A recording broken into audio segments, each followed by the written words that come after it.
ಪಾಕಿಸ್ತಾನ ಜಿಂದಾಬಾದ್ ಘೋಷಣೆ ಕೂಗಿದಾಗ ನೀವೆಷ್ಟು ಸೂಕ್ಷ್ಮವಾಗಿ ನಡ್ಕೊಂಡಿದ್ದೀರಾ ಅನ್ನೋದು ಗೊತ್ತಿದೆ. ಈ ವಿಚಾರದಲ್ಲಿ ಯಾಕೆ ಅದು ಆಯಿತು ಅನ್ನೋದ್ರ ಬಗ್ಗೆ ಎಲ್ರಿಗೂ ಡೌಟ್ ಇದೆ. ನಿಮ್ಮನ್ನು ಮೀರಿ ಏನಾದರೂ ಕೆಲವರು ಪ್ರಯತ್ನಗಳಾಗಿದೆಯಾ? ಆ ರೀತಿ ನನ್ಗೇನು ಕಾಣಿಸ್ತಾರೆ. ಇದು ಲಕ್ಷ್ಮೀ ಹೆಬ್ಬಾಳ್ಕರ್ ಮತ್ತು ಡಿ ಕೆ ಶಿವಕುಮಾರ್ ನಿರ್ಧಾರ ಅಂತ ನೋಡಿ, ನಮ್ಮ ವ್ಯವಸ್ಥೆಯಲ್ಲಿ ಹೇಗಿದೆ ಅಂದರೆ ಗೃಹ ಸಚಿವರ ಮೇಲೆ ಅಥವಾ ಎಲ್ಲ ಸಚಿವರ ಮೇಲೆ ಮುಖ್ಯಮಂತ್ರಿಗಳು ಇರ್ತಾರೆ. ಅಂತಿಮವಾಗಿ it is the prerogative of the government ಅಂತ ಬಂದ್ಬಿಡುತ್ತೆ ಅವರು. ಅಷ್ಟು ಬಿಟ್ಟರೆ ಬೇರೆ ಏನು ಕಾಣಿಸ್ತಿಲ್ಲ ನಮಗೆ. ಸ್ವತಂತ್ರ ಇದೆಯಾ ಅಂತ ನಿಮಗೆ ಸರ್? ಸ್ವತಂತ್ರವಾಗಿ ಬೇಕಾದಷ್ಟಿದೆ. ಓವರ್ ಆಲ್ ಕಲಾಪ ನಡೆದಿರುವಂಥ ರೀತಿ ಓವರ್ ಆಲ್ ಆಗಿ ಪ್ರೊಡಕ್ಟಿವ್ ಆಗಿ ಸುಮಾರು ಚರ್ಚೆ ಆಯಿತು ಸರ್. ನಿಮ್ಮ ಗಮನಕ್ಕೆ ಬಂದ ಹಾಗೆ ಮಧ್ಯರಾತ್ರಿ ಕಲಾಪಲಾಗಿತ್ತು ನೋಡಿ. ಈ ಗಲಾಟೆ ಪ್ರತಿಭಟನೆಗಳು ಸುಮಾರು ಪ್ರತಿಭಟನೆಗಳಾಯಿತು. ಪಂಚಮಶಾಲಿ ಸಮುದಾಯದವರ ಪ್ರತಿಭಟನೆ ಆಯಿತು, ಅಡ್ವೊಕೇಟ್ಸ್ದು ಪ್ರತಿಭಟನೆ ಆಯಿತು, ಟೀಚರ್ಸ್ದಾಯಿತು, ರೈತರದ್ದಾಯಿತು, ಕಾರ್ಮಿಕರದ್ದಾಯಿತು, SC/STಗಳದ್ದಾಯಿತು. ಈ ಎಲ್ಲ ಪ್ರತಿಭಟನೆಗಳ ಮಧ್ಯದಲ್ಲಿಯೂ ಕೂಡ ಎರಡೂ ಸದನಗಳಲ್ಲಿ ಅನೇಕ ಪ್ರಮುಖವಾದಂಥ ವಿಚಾರಗಳು ಚರ್ಚೆ ಆಯಿತು.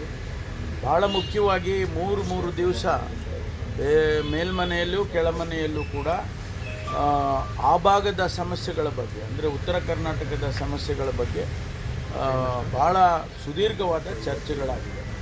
ಅದಕ್ಕೆ ಉತ್ತರ ಕೊಡೋದಕ್ಕೆ ಬಿಡಲಿಲ್ಲ ಮುಖ್ಯಮಂತ್ರಿಗಳಿಗೆ ಅನ್ನೋದು ಬಿಟ್ಟರೆ ಭಾಳ ಸುದೀರ್ಘವಾದ ಚರ್ಚೆ ಆಗಿದೆ. ಆಮೇಲೆ ವಕ್ಫ್ ಮೇಲೆ ಚರ್ಚೆ ಆಯಿತು. ಭಾಳಷ್ಟು ಜನ 40-45 ಜನ ವಿಧಾನಸಭೆಯಲ್ಲಿ ಮಾತಾಡಿದರು. ಅದಕ್ಕೆ ಉತ್ತರನೂ ಕೂಡ ಸಮಂಜಸವಾಗಿ ಉತ್ತರನೂ ಕೂಡ ಸಚಿವರುಗಳು ಕೊಟ್ಟಿದ್ದಾರೆ. ಹಾಗಾಗಿ ಎಲ್ಲವೂ ವೇಸ್ಟ್ ಆಯಿತು ಅಂತ ಹೇಳೋದಕ್ಕಾಗೋದಿಲ್ಲ. ಒಂದಿಷ್ಟು ಹೌದು ನಿಜ, ಒಂದಿಷ್ಟು ವೇಸ್ಟ್ ಆಗಿರ್ಬೋದು ಈ ಗಲಾಟೆಗಳ ಮಧ್ಯದಲ್ಲಿ ಅದರಲ್ಲೆಲ್ಲ. ಆದರೆ ಹೆಚ್ಚಿನ ಅಂಶ ಉಪಯೋಗ ಆಗಿದೆ ಅಂಥೇಳಿ ನನಗನ್ಸುತ್ತೆ. ಚರ್ಚೆ ಮಾಡ್ತೀವಿ, ಚರ್ಚೆ ಮಾಡಿ ಆಮೇಲೆ ತೀರ್ಮಾನ. ಸೊ ಇನ್ನೊಂದು ಕಂಪ್ಲೇಂಟ್ ಕೊಟ್ಟಿದ್ದಾರೆ ಅವರು, FIR ಆಗಿಲ್ಲ ಅನ್ನುವಂಥ ಟೀಕೆಗಳು ಕೂಡ ಇತ್ತು. ಅದೇನು ಗಮನಿಸ್ತೀರಾ ಸರ್? ಅಂದರೆ Hebbalkar and D K Shivakumar ಅವರ ಪ್ರೇರಣೆಯಿಂದಾಗಿ ನನ್ನ ಮೇಲೆ ಕೊಲೆ ಯತ್ನ ನಡೆದಿದೆ ಅನ್ನುವಂಥ ಒಂದು ಕಂಪ್ಲೇಂಟ್ ಆಗಿತ್ತು. ಅದು FIR ಆಗಿಲ್ಲ ಅನ್ನೋದು ಅವ್ರ ವಾದ. ಹೇಳಿಕೆಗಳು ಕೊಟ್ಟಿದ್ದಾರೆ, ನಾನು ಕೂಡ ಗಮನಿಸಿದ್ದೇನೆ. ಅವ್ರ ಹೇಳಿಕೆಯನ್ನು ಗಮನಿಸಿಲ್ಲ. ದೂರಲ್ಲೂ ಕೂಡ ಉಲ್ಲೇಖ FIR ಆಗಿಲ್ಲ ಕೂಡ ಎಲ್ಲ ಪತ್ರಿಕೆಗಳಲ್ಲೂ ಕೂಡ ಬಂದಿದೆ. ನನಗೆ ಕೊಲೆ ಮಾಡೋದಕ್ಕೆ ಪ್ರಯತ್ನ ಮಾಡಿದರು ಹಾಗೆ ಅಂತೆಲ್ಲ ಬಂದಿದೆ, ನಾನು ಗಮನಿಸಿದ್ದೇನೆ.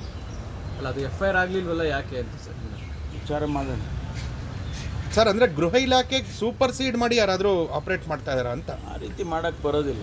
ಮಾಡೋಕ್ಕಾಗುತ್ತಾ? ಮಾಡೋಕ್ಕಾಗಲ್ಲ. ಸಂದರ್ಭದಲ್ಲಿ ಆಗುತ್ತಲ್ಲ ಸರ್. ಅಲ್ಲ, ಮುಖ್ಯಮಂತ್ರಿಗಳಿದ್ದಾರೆ, ಮುಖ್ಯಮಂತ್ರಿಗಳು ಬಿಟ್ಟರೆ ಬೇರೆ ಮಾಡುತ್ತಾರೆ. ಮುಖ್ಯಮಂತ್ರಿಗಳು ಗೃಹ ಸಚಿವರಿಗಿನ್ನ ಮೇಲೆ ಇದ್ದಾರೆ. ಅಲ್ಲ, ಈ ಪ್ರಕರಣದಲ್ಲಿ ಆ ರೀತಿ ಆಗಿದೆ ಅನ್ನೋ ಅನುಮಾನ ಇದೆ ಸರ್. ಬಿಜೆಪಿ ಅವರು ಟೀಕೆ ಮಾಡ್ತಾರೆ. ಅವ್ರು ಅದನ್ನೇ ಹೇಳಬೇಕಲ್ಲ. ಅವರು ಬೇರೆ ಇನ್ನೇನು ಹೇಳಕ್ಕಾಗುತ್ತೆ? ಸುತ್ತಾಡಿಸಿದ್ದು ಯಾಕೆ ಅಂತ ಸರ್ ಅಂತ ಗೊತ್ತಾಗ್ತದೆ. ರಾತ್ರಿ ಸುತ್ತಾಡಿಸಿದ್ದು ಯಾಕೆ ಅಂತ ಮಾಹಿತಿ ಇಲ್ಲ ಅಂತ ಹೇಳಿದ್ರೆ, ಈಗ ಒಟ್ಟಾರೆಯಾಗಿ ಅವ್ರನ್ನ 4 ಡಿಸ್ಟಿಕ್ನ ಸುತ್ತಾಡಿಸಿದ್ರಲ್ಲ ಯಾಕೆ ಅಂತ ಏನಾದ್ರು ಮಾಹಿತಿ ಕೇಳ್ತಾ ಇದ್ದೀನಿ. ಮಾಹಿತಿನ ಕೇಳ್ತಾ ಇದ್ದೀನಿ. ಮಾಹಿತಿ ಬಂದ ಮೇಲೆ ಹೇಳ್ತೀನಿ. ರವಿಯವ್ರ ಮೇಲೆ ಅಟ್ಯಾಕ್ ಮಾಡೋದಕ್ಕೆ ಮುಂದಾದಂಥ ಪ್ರಕರಣಕ್ಕೆ ಸಂಬಂಧಪಟ್ಟಂತೆ ಯಾರನ್ನಾದ್ರು ಬಂಧಿಸಿದ್ದಾರಾ ಹೇಗೆ ಅಂತ? 24 ಜನನ ಅವತ್ತೇ ಆ ಕ್ಷಣದಲ್ಲೇ ಅರೆಸ್ಟ್ ಮಾಡಿದ್ರಲ್ಲ. 24 ಜನರನ್ನ ಅರೆಸ್ಟ್ ಮಾಡಿ ಆನಂತರ ಅವರಿಗೆ ಬಿಟ್ಟಿದ್ದಾರೆ. ಯಾವುದೇ ಘಟನೆ ನಡೀಬಾರ್ದು ಸುವರ್ಣಸೌಧದಲ್ಲಿ ಅಂತೇಳಿ ಅವ್ರನ್ನ ಅರೆಸ್ಟ್ ಮಾಡಿ ಆಮೇಲೆ ಬಿಟ್ಟಿದ್ದಾರೆ. ಇಲ್ಲಾಂದರೆ ಅಲ್ಲಿ ಇನ್ನೂ ಹೆಚ್ಚು ಗಲಾಟೆಗಳಾಗ್ತವ್ರು. ಒಂದು ವೇಳೆ ಅವರು ಪೊಲೀಸ್ನವ್ರು ಮಧ್ಯೆ ಪ್ರವೇಶ ಮಾಡದೆ ಹೋಗಿದ್ದಿದ್ರೆ ಅಲ್ಲೇ ಹೊಡೆದಾಟಗಳು ಅವೆಲ್ಲ ಆಗ್ತಾ ಇತ್ತು ಅಂತ ಸರ್ ಪ್ರಶ್ನೆ ಇರೋದು. ಬಿಟ್ಟಿರೋದು ಯಾಕೆ ಅಂತ? ಯಾಕೆಂದ್ರೆ ಅರೆಸ್ಟ್ ಮಾಡಿ ರಿಲೀಸ್ ಮಾಡಿರೋದು ಯಾಕೆ ಅಂತ. ದಾಳಿ ಮಾಡಿದಂಥವ್ರನ್ನ ಬಿಡುಗಡೆ ಮಾಡಿದ್ದು ಎಷ್ಟು ಸರಿ ಅಂತ ಅವ್ರ ಪ್ರಶ್ನೆ ಸರ್. ಎಲ್ಲದಕ್ಕೂ ಪ್ರಶ್ನೆ ಇದ್ದೇ ಇರುತ್ತಲ್ಲ.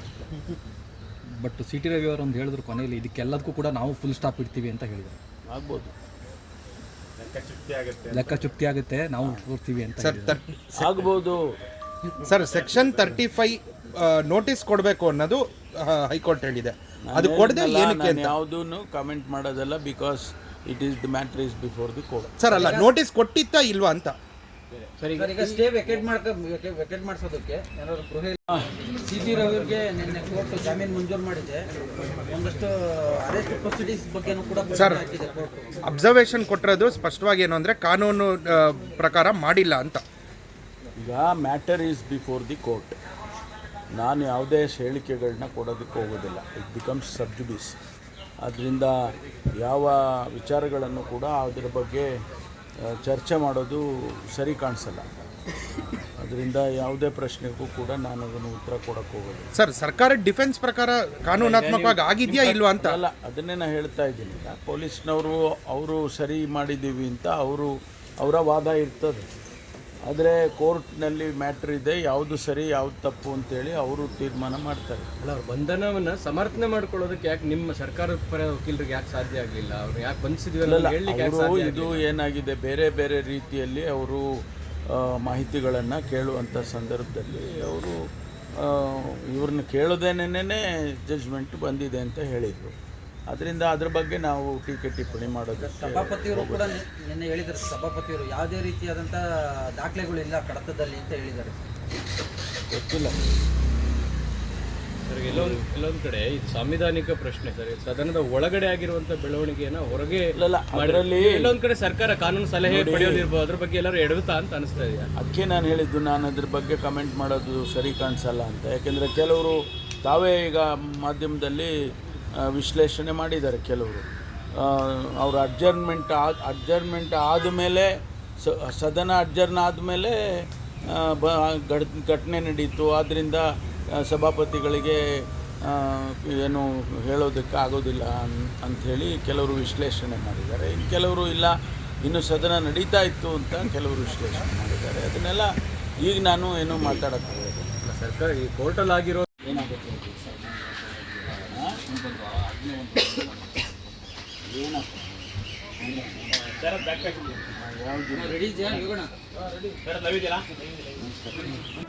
ಜಿ ಕನ್ನಡ ನ್ಯೂಸ್ ಈಗ ನಿಮ್ಮ ಮನೆಯಲ್ಲೇ ನೋಡಿ.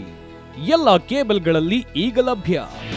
ನಿಮ್ಮ ನೆಚ್ಚಿನ ಜಿ ಕನ್ನಡ ನ್ಯೂಸ್ ಈಗ ಸನ್ ಡೈರೆಕ್ಟ್ ನಲ್ಲಿ number 292, Tata Play number 1664, Jio TV number 1334, NXT Digital number 30, In Cable number 30, City Networks 51, U Digital number 162, GTPL number 17, Rockline Telecommunications number 42, Shri Basaveshwara Cable number 168, Rural Cable Network 60, Vinayaka Digital 57, Abhishek Cable 821, City Channel 53, Siddeshwara Cable Network 57, ವಿ4 Digital Infotech 628, Surya Digital Networks 53, Gajanan digital number 836, Malnad Infotech Private Limited number